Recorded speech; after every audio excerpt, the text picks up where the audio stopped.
एक मित्र ने पूछा है, निराकार का स्मरण रखते हुए सारे कर्म करने से क्या हम संसार से कट तो नहीं जाएंगे, या ऐसा करना कैसे मेरे जीवन को रूपांतरित कर देगा?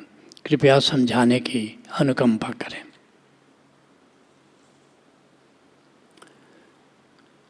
साक्षी होकर निज कर्म करो, यही सनातन धर्म हो, कभी आनंद गीता में मैंने लिखा था। लेकिन साक्षी क्या है, इसे बहुत थोड़े से लोग जानते हैं। ओशो की संपूर्ण देशना का सार है साक्षी। तुमको जानकर आश्चर्य होगा कि ओशो अपने प्रवचनों में करीब 10,000 बार साक्षी पर बोले हैं। और किसी ने पूछा कि ओशो आप इतनी बार साक्षी पर बोल चुके, और तब भी कोई साक्षी के बारे में पूछता है तो फिर आप बोलने लग जाते हैं। कहते हैं ओशो कि जिसने साक्षी को जान लिया उसने अध्यात्म का सब कुछ जान लिया, और जिसने साक्षी को नहीं जाना उसने अध्यात्म का कुछ भी नहीं जाना। साक्षी के बारे में बड़ा भ्रम है। कई लोग समझते हैं कि साक्षी का अर्थ है तटस्थता, इनर्टनेस, कोई लेना देना नहीं है। नहीं, तटस्थता साक्षी नहीं है। तो फिर साक्षी क्या है? कृष्ण साक्षी को समझाते कूटस्थ, वॉचर ऑन द माउंटेन।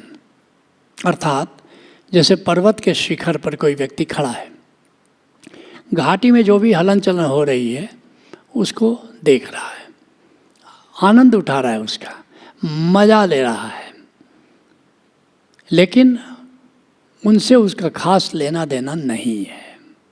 लेकिन इसका ये मतलब नहीं कि उनमें इंटरेस्ट नहीं है। इंटरेस्ट है तभी तो देख रहा है।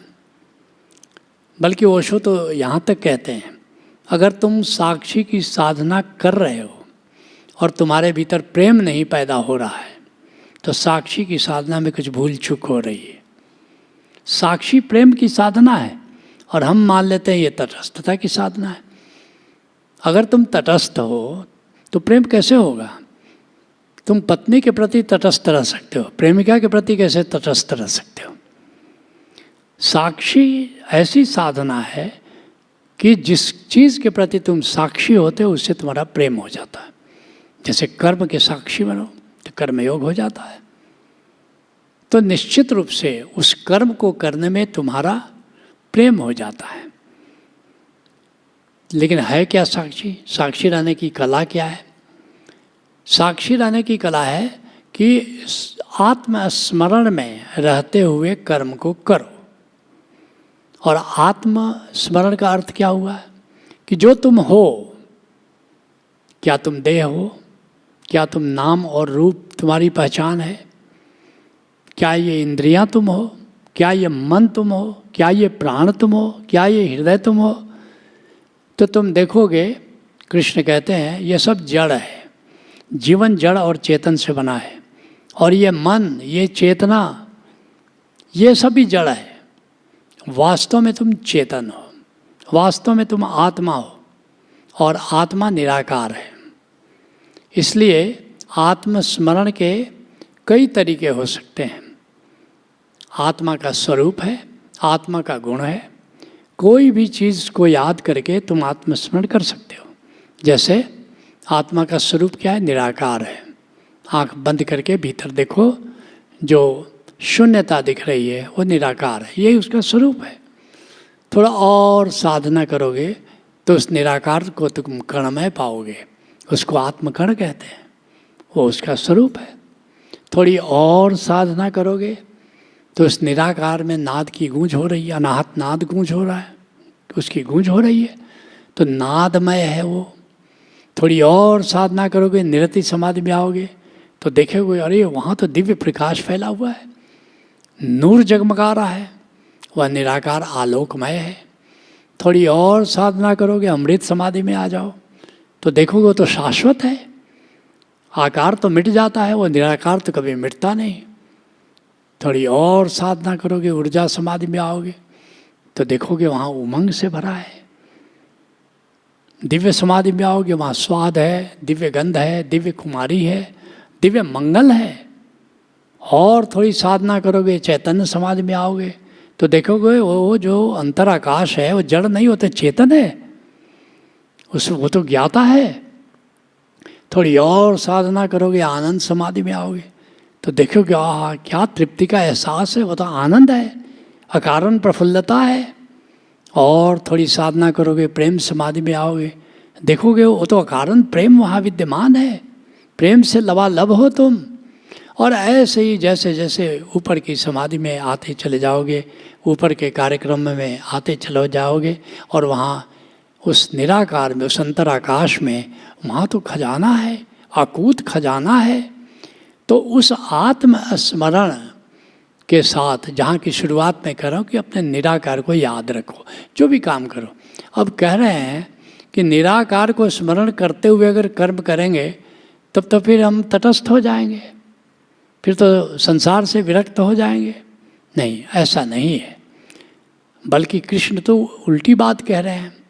जो तुम कह रहे हो उससे ठीक उल्टा कह रहे हैं। कृष्ण क्या कह रहे हैं? योगः कर्मसु कौशलम। अगर योगी होकर, साक्षी होकर के अगर कर्म करते हो तो बड़ी कुशलता आ जाती है। क्यों कुशलता आ जाती है? मैनेजमेंट में पढ़ाया जाता है कि 3 H के साथ अगर कर्म करो तो कर्म में कुशलता आती है। पहला H क्या है? हैंड्स को यूज करो, अर्थात शरीर से कर्म कर रहे हो, बस वहीं तक सीमित हो, तो कुशलता कितनी आएगी? 25%। एक मजदूर है, मजदूरी मिल रही है, हाथ से काम कर रहा है, बस खत्म हो गई। लेकिन इससे ज़्यादा कुशलता के लिए क्या करो? अब दूसरे एच का उपयोग करो, हेड। अब दिमाग लगाओ, पत्थर तोड़ रहे हैं, सिर्फ एक मजदूर है, पत्थर तोड़े जा रहा है, दिमाग नहीं लगा रहा है, कुशलता कितनी आएगी? 25%। लेकिन अब दिमाग लगाओ कि कहाँ ऐसा तोड़े कि पत्थर ज़रा ठीक से टूटे, ज़रा नुकसान नहीं हो, जिस साइज़ का पत्थर चाहिए उसी साइज़ में हम तोड़े। अब तुमने दिमाग लगाना शुरू कर दिया, हैंड प्लस हेड, कुशलता कितनी हो जाएगी?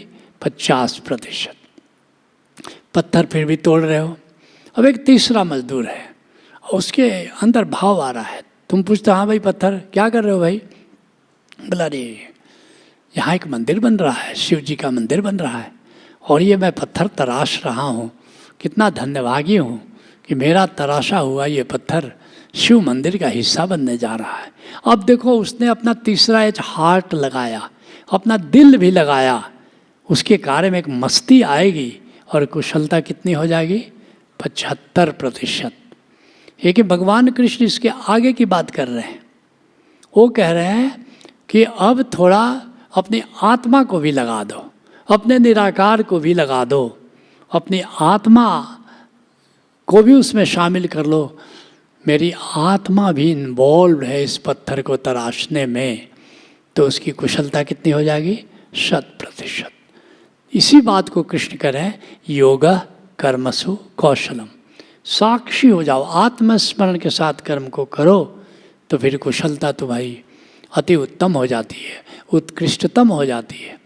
तो ये जो तुम कह रहे हो कि कहीं निराकार को इन्वॉल्व करने में, निराकार के प्रति जाग करके कर्म करने में कहीं संसार से हम विरक्त तो नहीं हो जाएंगे? नहीं, फिर संसार से प्रेम हो जाएगा। इसी बात को कृष्ण कह रहे हैं कि अगर तुम साक्षी की साधना ठीक नहीं करो, कैसे नहीं ठीक करोगे? कि तुम निराकार को शामिल नहीं कर रहे हो। लेकिन ठीक साधना क्या होगी? अब अपने कर्म में निराकार, अपनी आत्मा को भी तुमने इन्वॉल्व कर दिया, तो फिर तो जिस कर्म में तुम इन्वॉल्व करोगे निश्चित रूप से उससे तुम्हारा प्रेम हो जाएगा। तो साक्षी की साधना प्रेम की साधना है, तटस्थता की साधना नहीं है। Let's acknowledge.